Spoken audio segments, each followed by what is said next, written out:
Hello, everyone. Thanks for tuning in once again to Authentic Black Goddess TV. Also, thanks to those of you who are tuned in on my other networks. So, as you're coming in, please feel free to go ahead and subscribe to the channels if you haven't done so already. Be sure that you click the notification bell and click the word all so that you're notified each time that I go live. Okay, so I am Black for another episode of True Crime Saturdays. The one and the only true queen of receipts and catchphrases has entered the queendom. Thank you, Sylvia, beloved. Thank you. Okay, people. So let's get ready to get into it. Hello, Omari, Sweetie Weedy. Inquiry Mind wants to know truth. Miss Fitz, Jeff ATL, Flow Records is Black. Melanated Brown is Black. Queen Conscious. All right. My Virgo husband is cooking me dinner right now. Oh, honey, well, you got it going on then. Hello, Michael Freeman. Kenla. All right. Tamara says, peace and love, Queen. Same to you. Okay. Emperor Rex. All right. Shantae Ryder. Craig Killmonger is Black. Cherokee Descendant King says, I'm Black, Queen of the Royal Family. Now I'm ready to hear about these crazy mayor. No less. Dervis, hello, says, hello, beautiful queen, I'm Black. Yes, and thank you for your kind words, and I'm glad to see you also. Hello, Terry. All right. I'm Black, my Empress. Thank you, beloved. Okay. And hello, Alvin. Miss Natural Candy J is Black. Bungani is Black. Let's get into it, people. Because y'all know I'm here for the BS. Yes, another serial killer. Let's talk about it. This one's clearly crazy, okay? But y'all are going to trip out when I tell y'all this story, all right? Because first of all, this person was a whole, or is, he's still alive. He's a whole serial killer. But before he was a serial killer, he killed his grandparents. Now, at the age of 15, no less. And you may wonder, how did he get back out on the streets? Well, I'm glad you asked. In my opinion, it's because he was Hellman's and he said so. Okay? He was mayor and he said so. Because clearly, who gets out after murdering your grandparents? Yes. But he did. Clearly, he played the mental illness card. Okay? But as soon as he got out, he commits right back to killing. So was he really mentally insane? I don't think so. Psychopath, no less. Okay? So let's talk about it. His name is Edmund Kemper. All right? Now, this is also nefarious, people. And I'm also going to play some footage of Edmund, what he was saying after he was, talking about killing his grandparents or whatever. Alvin said, what? Damn. Oh, Miss Natural Candy J said, only in the male community. Okay, everyone, please, please, please like and share this video. All right, so let us go ahead and get into it, people. Let's just go ahead and get on into it.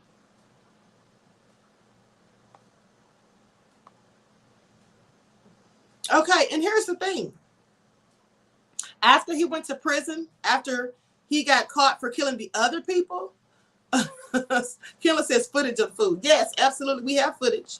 But after he went to prison, well, he started recording audiobooks for the blind, trying to put himself to good use, no less. Okay, Edmund Kemper is a convicted serial killer from Burbank, California, known as a clinical psychopath, okay, and necrophile. He was dubbed the co-ed killer, focusing primarily on young women who were college students. If you have heard of him, it may be from a Mind Hunter that's currently being that was on Netflix, right? The character was based on him. Now, I haven't seen that, but some of you may have seen it. Now, with a background of familial child abuse, Edmund started torturing and killing animals early on. That's always a sign, okay? What child just naturally goes around killing animals? But this is something that he and Jeffrey Dahmer and Ted Bundy, I do believe, something that many serial killers do. They engage in. Now, at 15 years old, he shot his grandmother in the head. He said he did so because he just felt like it. Wanted to see what it was like. Shot his, oh honey, he absolutely is another Bundy, but I think he might even be worse. Not really sure as of yet, but to start comparison, he definitely has some of the same characteristics. First of all, both organized serial killers started killing at the age of 15, because remember, they couldn't prove it, but they do believe that Ted Bundy at the age of 15 killed a girl in his neighborhood, okay, that her killing was never solved. Also, Bundy was into necrophilia, as is he. But the thing that he has Bundy beat on, he was also into cannibalism. Okay, now Bundy wasn't into the cannibalism that we know of. Okay, so anyway, says that he shot his grandmother in the head to see what it felt like. Now, he then shot his grandfather because he thought that his grandfather would be mad at him for killing the grandmother. So he had to get rid of him too, right? Clearly. Now, psychotic, well, some people say most definitely, but which is why post murdering his paternal grandparents, Ed Kemper spent time in and out of mental facilities such as Atascadero State Hospital for the criminally insane. And after 5 years, pay attention, just 5 short years, people. And he was 15, mind you. So you mean tell me at the age of 20, after you done killed 2 whole people that are your grandparents, no less, you get out? Pay attention. After 5 years, he was released. But not only that, his juvenile record was expunged. Do you all hear this? Yes. He killed his grandmother and his grandfather. OMG, I can't with the demon, says Lee Harvey. No, and I can't either. That's why I continue to do these stories. Yes. He stayed in a hospital for the criminally insane for just a short period of 5 years for murdering 2 people, got out, and his record was expunged. Now, by the age of 24, he had murdered 10 women. Now, I want you to pay close attention to this. Say what now? He did who? Yes, he was 15 when he killed his grandparents. So if he was put in the clinical psychology place or the criminally insane facility, and he stayed there for 5 years, that means he was 20 when he got out, right? Okay, well, by the age of 24, he had murdered 10 women. So that was between 1972 and 1973. The California native started picking up young women to kill. His victims, Mary Ann Pesci, Anita Lucchesa, Aiko Ku, they were young female hitchhikers. Now, Cindy Shaw, Allison Liu, and Rosalind Thorpe were college students that he murdered in rural areas. Now, the serial killer hid the bodies in his trunk and then took their bodies to his mother's house where he would dismember their bodies. Listen to this sick stuff. He would dismember the body parts and have sex with their heads. Excuse me? How do you have sex with a whole head? I'm so curious. But yes, he would have sex with their heads. He confessed to burying one of the girls in his mother's garden because she always wanted people to look up to her. Another was put down a garbage disposal. And then what he would also do, people, is he would chop these people up and he would eat some of their body parts and have sex with the heads, as they said. And then he would wrap their bodies up in some type of paper or whatever. And I know it was one person, he at least threw them over a fence into some water. He was clearly crazy, dismembering people. That's why they called him the co-ed butcher. Now, in between kills, he started hanging out at a jury room, a bar. Now, that was a bar, I guess, a bar where law enforcement officers congregated. He befriended police officers. They called him Big Ed or Big Eddie. The reason they called him this because he was 6'9" and weighed over 200 pounds. Okay, he was very tall. Now, on Good Friday of 1973, Edmund killed his mother, Clarnell Strandberg. Yeah, killed her. And then she had returned from a party late, and he killed her in her sleep with a claw hammer. Unfazed, Kemper then went out for a drink. Now, he just killed his mother with a claw hammer in her sleep, and he goes out and has him a drink at the bar, honey. He wanted that raw head action. I cannot. So he goes to the bar and has a drink. And then his mom's best friend, he invites her. Her name was Sally Hallett. He invited her over for dinner, and then he strangled her. Yes, that ended his murder spree. But the part they don't say in this article is that when he killed his mother and her friend, he chopped both of their heads off, decapitated them, and placed them on the mantle. Then fled the scene. Kemper called law enforcement, right? He called local law enforcement and told them what he had done. He then fled to Colorado, even though the police officers that knew him, my picture you saw on Instagram earlier today, that is my reaction from the expunged to now. Okay, Silent D, thanks for your insight to the topic and your contribution. Peace, love, and blessings to you. So he called the local law enforcement and then he fled to Colorado. Now, the police officers that knew him were skeptical of the confession. They didn't really believe it. I don't know why they didn't. They have to be crazy. Well, I guess they didn't believe him because he was so nice to them when he met them at the bar. And they all said that he was a good, likable person. So I guess they thought he couldn't have done it. But that's clearly crazy because let me tell you something. If somebody calls me and tells me that they killed their mother and her best friend, do you think I'm going to take that as a joke? Clearly, I'm going to believe it. Now, anyway, he was incarcerated.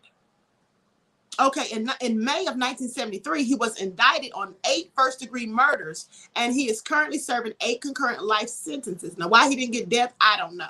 But he was incarcerated at the, I know why, because they had got rid of the death penalty in California at that time. Back in 1973, yes. That's why the Manson family originally didn't get it either. Now, he was incarcerated at the California Medical Facility alongside the likes of Herbert Mullen and Charles Manson. So in his free time during imprisonment, he picked up a new hobby, reading audiobooks. Now, Edmund Kemp had recorded hundreds of books for the Blind Project, the campaign that was started by the California Medical Facility State Prison to help people who were blind to enjoy books.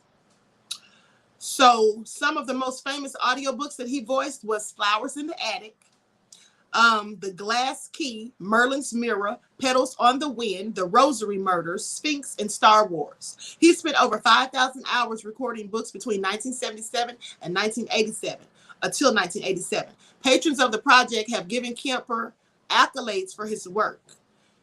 Has the co-ed killer seemingly become more refined? This is what they asked. Now, they say on his recognition for the audiobooks, Kemper stated, I can't begin to tell you what this has meant to me, to be able to do something constructive for someone else, to be appreciated by so many people, the good feeling it gives me after what I've done. He says, which is creepy in itself that he was even allowed to do voice audio for the books. He says, I mean, the last thing I want is for a serial killer to read me to sleep. Yeah, I'll pass on that one. That's what the person who wrote this article said they will pass on that one. And I don't blame them. Please. Do you think I want to be listening to a book and the killer is the one speaking? I think I would have nightmares, no less. All right. So I'll pass on that one too. That's what I will do. Now, so let me show you some of the pictures of his victims.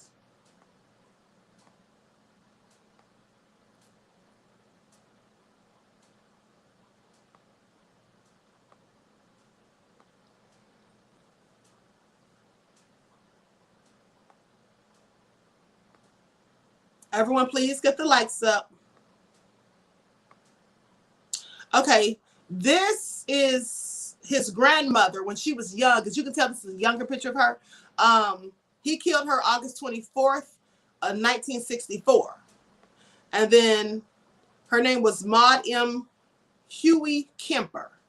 She was 66 years old.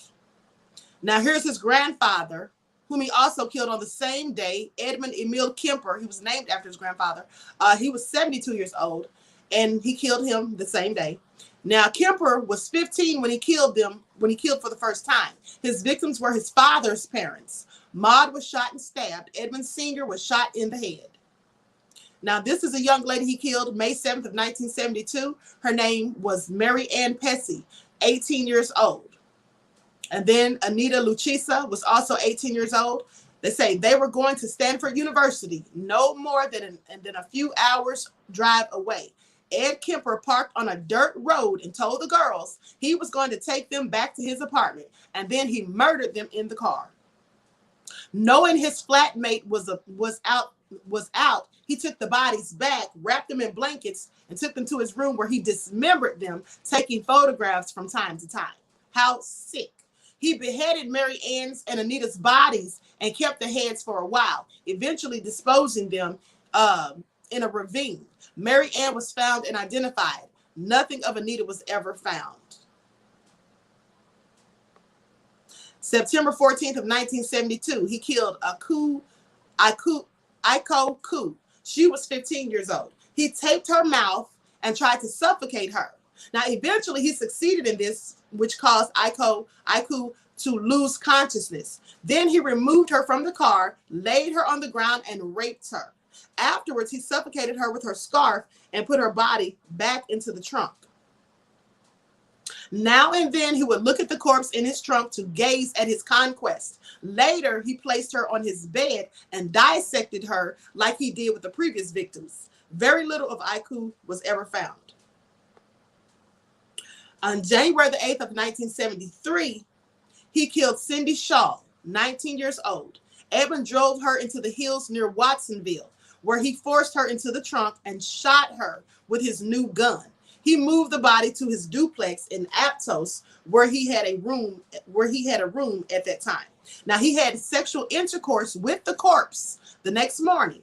Again, he dissected her and removed all possible evidence from the corpse. He removed the bullets from her skull and buried the head in his mother's backyard. And remember, that's because he said she always wanted people to look up to her. February the 5th of 1973, he killed Rosalind Thorpe, 23 years old. He also killed Alice Liu, 21 years old. And then on April the 20th of 1972, he killed his own mother, Clarnell Strandberg. Okay, she was over 50 years old. They don't have her exact age. Sarah Hartlett, who was also over 50 years old, his mother's friend. He killed her as well. Ed drove to Aptos to see his mother. She had gone out straight from work, so Ed sat drinking and watching TV. She finally turned up around 4 a.m. He talked to her briefly, then turned to his bed and lay there till about 5, when he was sure she was asleep. He crept in with a claw hammer and a penknife, watched her sleep for a while, then brought the hammer down on her temple with all the force he could muster. He then slit her throat, removed her head, and raped her headless corpse before cleaning up. Now, he raped his own mother. How sick. Why did she never snitch on him? Snitched on him about what? I don't think she knew he was killing those people. Clearly crazy. Omari said sex with dead bodies. Yes, a headless dead body in that. Ted Bundy, Jeffrey Dahmer, and Gary Ridgway were big time into necrophilia. Yes, Sylvia, they absolutely were. Now, afterwards, after he killed his mother and had sex with her headless corpse and cleaned up, afterwards he phoned Sally Hallett, the mother's friend, a woman in her late 50s, who was a friend of his mother's. He lured her to the house, and then he murdered her and beheaded her before going to bed. And as I told you, he put both of their heads on the mantelpiece. So that is so crazy. That is so crazy, but let me continue because clearly there's more. So, now, Kemper was born December the 18th of 1948 in Burbank, California. He was the middle child of E.E. and Carnell Kemper. After his parents divorced in 1957, he moved with his mother and 2 sisters to Montana. Hold on, people. 1 second, a pop-up. So he moved with them to Montana. Now, Kemper had a difficult relationship with his alcoholic mother, as she was very critical of him, and he blamed her for all of his problems. Now, when he was 10 years old, she forced him to live in the basement away from his sisters. Now, listen to this. She forced him to live in the basement away from his sisters because she feared he might harm them in some way. Let me tell you something. She didn't just fear that he would harm them. She feared that he would molest them. Okay, that's what they said. She feared that he would molest his own sisters. Now, we have to ask ourselves, why would she think that? Maybe it was some type of behavior that he was clearly, exhibiting, but she forced him to live in the basement. She didn't trust him around his sisters. So signs of trouble began to emerge early.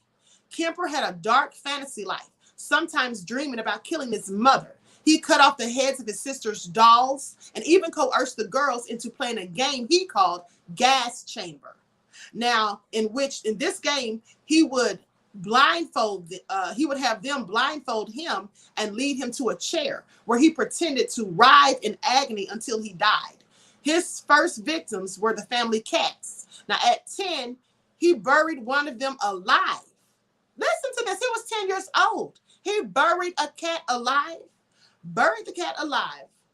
And the second, 13-year-old Kemper slaughtered it with a knife.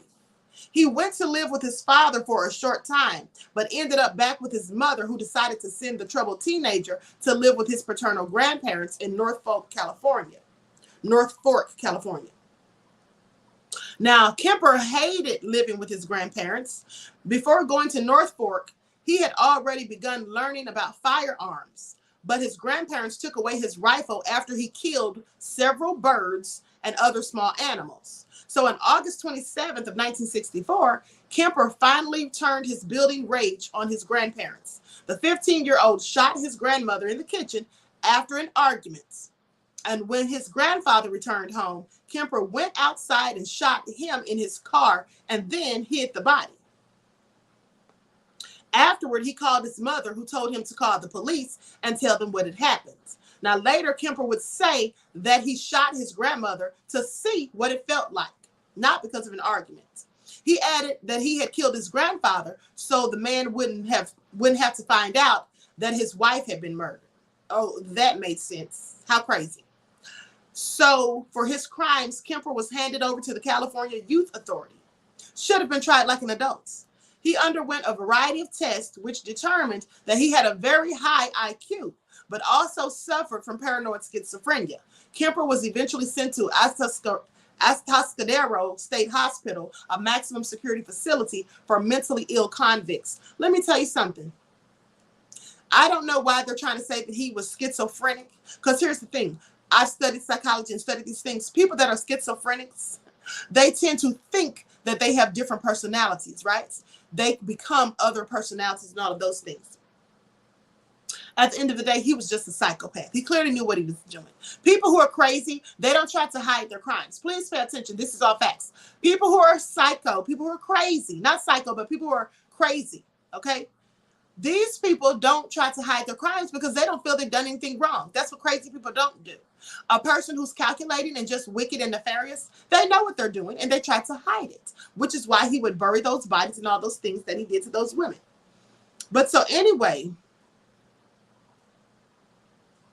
in 1969, Kemper was released at the age of 21, despite his prison doctor's recommendation that he should not live with his mother because of her past abuse and his psychological issues involving her. Now, he rejoined her in Santa Cruz, California, where she had moved after ending her third marriage to take a job with the University of California. Let me tell you something. Whoever she was married to, best be glad that they divorced her, okay, before he got out. Now, while there, Kemper attended community college for a time and worked a variety of jobs, eventually finding employment with the Department of Transportation in 1971. Kemper had applied to become a state trooper, but he was rejected because of his size. He weighed around 300 pounds and was 6 feet 9 inches tall, which led to his nickname of Big Ed. However, he did hang around some of the Santa Cruz police officers. One gave him a training school badge and handcuffs, while another let him borrow a gun, according to Whoever Fights Monsters by Robert K. Ressler and Tom Schoutman. Kemper even had a car that resembled a police cruiser. Let me tell you all something. I want you all to pay attention to this. Do you all not notice a pattern here? Do you all not notice a pattern? You should do a true crime on the white man who killed his whole family and had a shootout with the police. This was in upstate New York in the 80s. Believe it. I saw it on ID. Yes, I heard about that. Listen, and perhaps I will. But listen, let me tell you about something. Do you all notice that many of these serial killers have a fetish with police officers? They want to be in law enforcement, like Ted Bundy. Ted Bundy went to school for criminal justice, okay? And then David, what's his name? David, the BTK killer, right? BTK, bind, torture, kill. Yes. David Nader, wasn't that his name, or Raider? Anyway, he also went to school for criminal justice. And I think he was a security guard or something like that. But they clearly want to be in law enforcement. And he took the test, but he didn't get the job because of his size. I want you to pay attention why that's significant. Because many police officers that go around killing unarmed Black people for no reason, and then they lie and say they fear for their lives, don't you think that they are serial killers? I'm just saying, don't you think that some of them are serial killers? Says Williams. Fire says Williams. Thank you, Ray Williams. Some of these are serial killers. There are serial killers on the police force. I don't care what anyone says. It cannot convince me of anything other. Because many of these serial killers want to work in law enforcement. That being said, many of them likely do work in law enforcement because guess what? Some of them aren't too big, as in Edmund Kemper, and they actually pass the test. Okay, psychological exams and all of that. Right? Pay attention. So the same year he began working for the highway department, Kemper was hit by a car while out on his motorcycle. His arm was badly injured, and he received a $15,000 settlement in the civil suit that he filed against the car driver. Now, unable to work, Kemper turned his mind toward other pursuits. He noticed a large number of young women hitchhiking in the area. In the new car he bought with some of his settlement money, Kemper began storing the tools that he thought he might need to fulfill his murderous desires, including a gun, a knife, and handcuffs. And let me tell you something. When he went to purchase that gun, the person who sold it to him called the cops after he sold it to him, because he said when he checked his criminal history, even though his murders of his grandparents had been expunged from his record, the person who sold him the gun said that he could see through the black. You know how they blacked it out? He could see that he was involved in some type of murder. And so he was thinking, maybe I shouldn't have sold him those guns, or maybe he wasn't supposed to have them. So he called the police, and then the police went to go see Edmund. The police were kind of reluctant because they were thinking, when they saw the description of him, when they checked his files and everything, they saw that he was 6'9" and weighed over 300 pounds. And one officer said he was thinking, who's going to take that gun from him? Because this is a big dude, right? And he's already killed people. So with that all being said, they drew straws. And one of the officers who was like newly on the force, he was the one who drew the straw that had to go and pick and take the gun. So he went to the neighborhood where Edmund lived. No one was at the house. So as he's leaving, he sees a car turn into the block, right, and park. He walks over to the car to ask the person if they know Edmund Kemper. And as he's approaching the car, he's saying, "Hello, excuse me, I'd like to talk to you for a moment." And then as Edmund gets out of the car, that's when he looked up and said, okay, this has to be him, because this dude is towering over me and I'm 6 feet tall. So that's how he knew it was him. But anyway, he told him, he said, we need to take the gun because we don't know. We have to make sure you have authority to have it. And so he went around to the trunk of the car. He asked Edmund for the gun. And so Edmund goes around to the trunk of the car, and the cop's partner gets out, and they're both standing in front of the trunk. So instinctively, one of them goes to the side of the trunk and the other one goes to the other side, because they're thinking they don't know what he's about to pull out of there, right? So then he opens the trunk and it's something wrapped up in a cloth or like a blanket or whatever. And Edmund goes to reach for it, and the cop tells him, no, hold on, let us get it, because they didn't trust his behind. So they went in there and they got the gun, they confiscated that. Okay? So not only is this crazy psycho back out on the streets, but he's going around buying firearms. Police, okay? So anyway, he noticed a large number of young women hitchhiking in the area. And so in the new car that he bought with some of the settlement money, Kemper began storing the tools that he thought he might need to fulfill his murderous desires, including a gun and a knife and handcuffs. Okay? So now at first, Kemper picked up female hitchhikers and would just let them go. However, when he offered a ride to two Fresno State students, Mary Ann Pesci and Anita Lucchesa, they would never make it to their destination. Their families reported them missing soon thereafter. But nothing would be known of their fates until August the 15th, when a female head was discovered in the woods near Santa Cruz and was later identified as Pesci's. Now, Lucchesa's remains, however, were never found. Kemper would later explain that he stabbed and strangled Pesci before stabbing Lucchesa as well. After the murders, He brought the bodies back to the apartment and removed their heads and their hands, mind you. Now, Kemper was also reportedly engaged in sexual activity with their corpses. So very sick. Later that year, on September the 14th of 1972, Kemper picked up a 15-year-old named Aiko Ku, who had decided to hitchhike rather than wait for the bus to take her to a dance class. She would meet the same fate as Pesci and Lucchesa. In January of 1973, Kemper continued to act on his murderous impulses, picking up a hitchhiker named Cindy Shaw, whom he shot and killed. While his mother was out, Kemper then went to the home and hid her body in his room, dismembered the corpse the following day, and threw the parts into the ocean. Several parts that were later discovered when they washed up on shore. He buried her head in his mother's backyard. February the 5th of 1973, Kemper used a campus parking sticker that his mother had given him to facilitate a double murder. Now, his mother let him use her parking sticker. He took that as his opportunity to go kill 2 people instead of 1 on that day. He drove to the university where he offered a ride to 2 students, Rosalind Thorpe and Alice Liu. Shortly after picking them up, he shot the 2 young women, then drove past the campus security at the gates with the 2 mortally wounded women in the car. After the murders, Kemper decapitated his 2 victims and further dismembered the bodies, removed the bullets from their heads, and disposed of their body parts in different locations. In March, some of Thorpe's and Liu's remains were discovered by hikers near Highway 1 in San Mateo County. At the time of Kemper's murders, 2 other serial killers by the names of John Lindley Frazier and Herbert Mullins were also perpetuating their own crimes in the same area, resulting in Santa Cruz receiving the ignominious nickname, the murder capital of the world, in the press. For Kemper's part, he was dubbed the co-ed killer and the co-ed butcher. In 1973, Kemper committed what would be his last 2 murders. On Good Friday, he went to his mother's home where he had an unpleasant exchange. Kemper attacked his mother after she went to sleep, first striking her in the head with a hammer and then cutting her throat with a knife, as he would with the other victims. He then decapitated her and cut off her hands as well.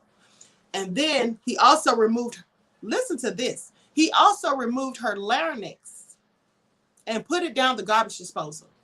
Queen Ahmadiyyah is always fire. Thank you, Queen Ahmadiyyah, beloved. So he removed her larynx and put it down the garbage disposal. How sick.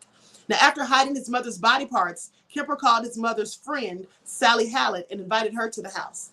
Kemper strangled Hallett shortly after, and after she arrived, and hid her body in the closets. Kemper fled the area the next day, driving east until he reached Pueblo, Colorado, where on April the 23rd, he made a call to the Santa Cruz police to confess his crimes. At first, they did not believe that the guy they knew as Big Ed was a killer. But during subsequent interrogations, he would lead them to all the evidence they needed to prove that he was in fact the infamous co-ed killer. Now, charged with 8 counts of first-degree murder, Kemper went on trial for his crimes in October of 1973. He was found guilty of all of the charges in early November. When asked by the judge what he thought his punishment should be, Kemper said that he should be tortured to death. Okay? He instead received 8 concurrent life sentences. At present, Kemper is serving his time at California's medical facility in Vacaville. So now I'm going to let you hear from the killer himself. So nefarious, people.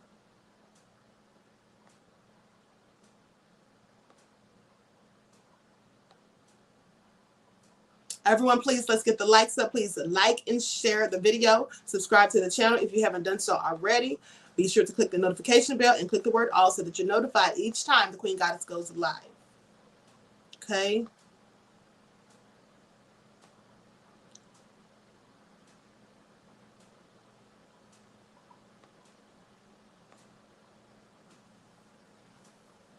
I'm an American, and I went off the deep end.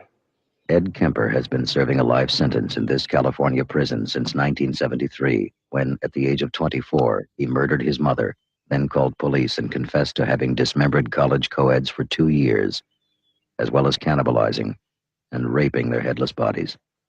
When someone abandons himself to being a victim, he's going to have to be one. With an IQ of 136, Kemper is now the prison's best reader of books for the blind. Well,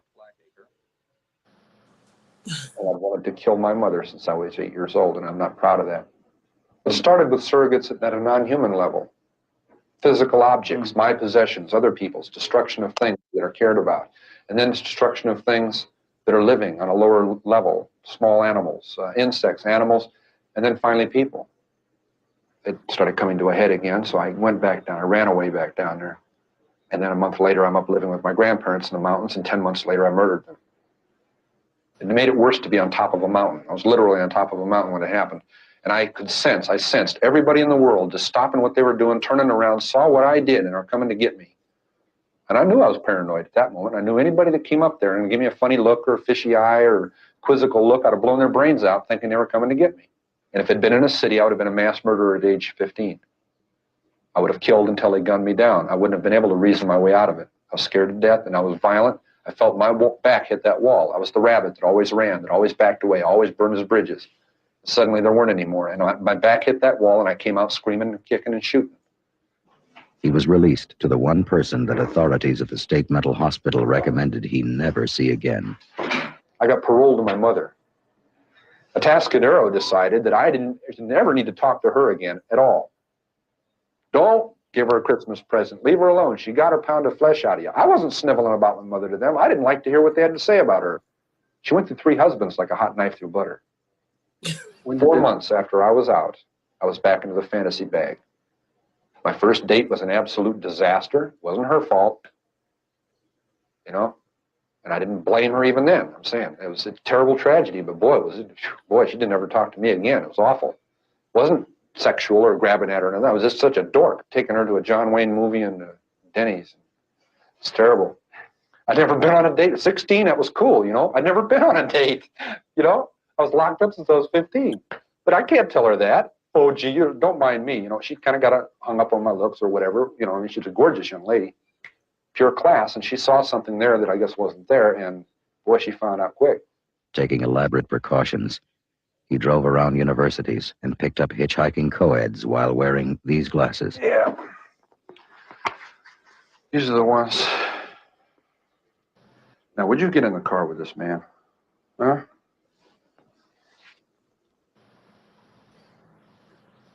The state has made me much more credible as a human being. While his mother worked at the university, Kemper buried the mutilated bodies in the mountains and took the severed heads home. Then he slept with their heads for days and finally went looking for more. But I was losing a grasp on something that was too violent to keep inside forever.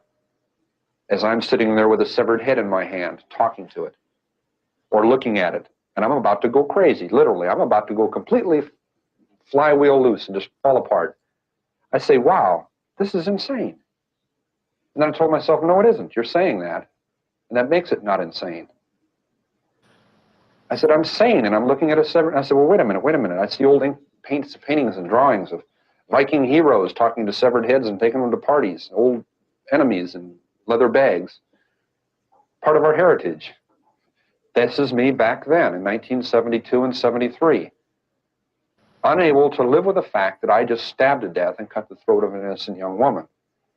Innocent in the sense that she did not plan on that happening. She didn't do anything specifically for that to happen to her. Yet she was a very active participant in her own death. And in my memory of that, she was 19 years old, and her roommate in the trunk who died right after that was 18.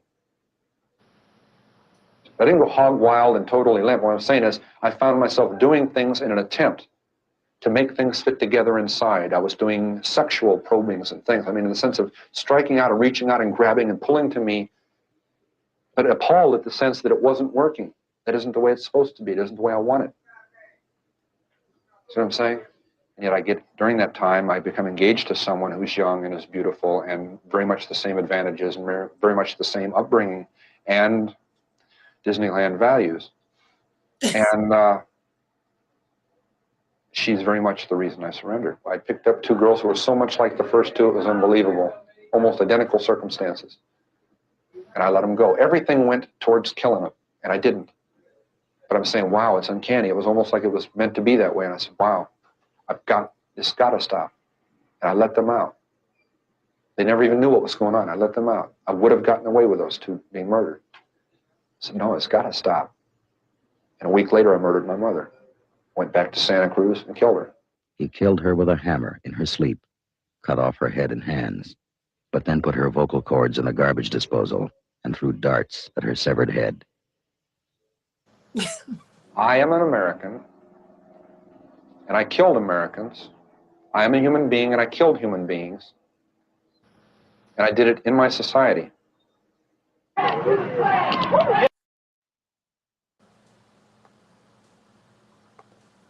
Now, excuse me, say what now? Did y'all hear that? They said that after he cut his mother's head off and removed her vocal cords and put it in the garbage disposal, he threw darts at her head. I'm sorry, what? Threw darts. He really took getting head to another level. Phil Records said that's what Americans do. Oh my goodness, I am so done. Latif said this nigga's sick. No doubt, right? Sylvia says he really hated his mother with a passion. I saw a documentary on Kemper. Hold on. I saw a documentary on Kemper. He had so much hate and disdain for his mother, and they showed a picture of his mother's decapitated head. I saw that documentary 2 years ago. Thank you for keeping up with this. Oh, with this sick shite. I'm your own white community. Oh, thank you for keeping this sick shite in your own white community. Police officers, I totally agree, Queen. This is why it's easy for them to shoot, beat, and watch people. Yes, absolutely. Yes, absolutely. Pay attention. All of those lynchings that I showed you all for Black History Month. Now listen, a lot of the people involved in those were police, okay? The ones sitting there watching people scream and die in pain and agony. Yes, police, okay? They haven't changed. I have to watch this crazy movie or whatever. The Unabomber has a high IQ also. Yes, and so did Ted Bundy. Okay? And I don't know how high Jeffrey Dahmer's IQ was, but he was in medical school. So clearly he was kind of smart, right? But he threw darts at her head. White people problems. Yes, that's what he did. Now, but did y'all hear when he said the part about his mother went through 3 husbands just as quick as a hot knife through butter? Oh, and then when he changed those glasses and said those are the glasses that he wore when he would pick those girls up, and he said, would you get in the most serial killers have high IQs? Yes, absolutely. The ones who get away with it for a long time, the organized serial killers like him, right? But listen, did you all see a stark difference when he changed those glasses? Because he's like, would you get in the car with this person? First of all, no. That's for number one. But the glasses is what made them get in the car. He didn't look any more normal or credible with those glasses on. He still looked a hot mess like a whole demon, okay? At least he couldn't have given me a ride down the street. That's what he couldn't have done. That's what he couldn't have done, people. So anyway, with that all being said, listen, I'm going to go ahead and conclude this broadcast. Stop, Queen. Okay, I'm so serious. Code for mama was a hoe. Wow. He said his mom was a slut bucket. Basically, right? Okay. So listen, I'm going to go ahead and conclude this broadcast. But you know what? I think I'm going to be coming back later because I just got a notification about Charlamagne the God talking trash about, what is his name? Lakeith Stanford. What's the guy's name? Lakeith Stanford. Isn't that his name? The guy who played in Judas and the Black Messiah. Yeah. So, and I know they had some beef one time before when he was on Breakfast Club and Charlamagne was trying to hate on the guy saying he can't rap, and he absolutely can rap. I, in fact, like his music. But anyway, yes, Charlamagne is a hater, okay? So he had some things to say criticizing him for his role in that movie. So I'm going to be talking about, yes, Charlamagne is the coon. I call him Charlamagne the devil, okay? So yes, I'm going to be doing a video on that. It's almost 9 o'clock. I'm probably going to go live again at 10:30, okay? With that all being said, also, I want to talk about Monique, not Monique, the girl from Love and Hip Hop, Monique, right? Isn't that her name? What is that child's name? Y'all know who I'm talking about. The girl from Love and Hip Hop. The one that's going around here trying to say that Dr. Dre threatened her. Moniece, yes. I want to talk about her because she's all up in people's business, as she's always in, talking about Dr. Dre and April. You know she can't stand April, right? Because April was dating her, what's his name? I cannot remember these names off the top of my head. You know, her son's father is Lil Fizz. And what's the other guy? Omarion. April was dating Omarion, has a child with him or whatever. So anyway, yeah, she never did like April. So clearly she's all up in their business. Yes, Moniece, she's all up in their business, right? And now she's saying that Dr. Dre threatened her. So I want to talk about that also, okay? And these copycats who are out here trying to do the Gorilla Glue stuff, they're all so ridiculous, okay? How do they make sense? There was another one that ended up at the hospital. Did you all hear about that? Everybody's trying to get clout, and it's clearly crazy. So yes, I'm going to be coming back at about 10:30, okay? And so with that all being said, I wish you all love, peace, and prosperity. Hope to see you black in the chat. If not, hey, don't worry. Just catch it on the replay. So enjoy the rest of this lovely night, Royals. And until next time,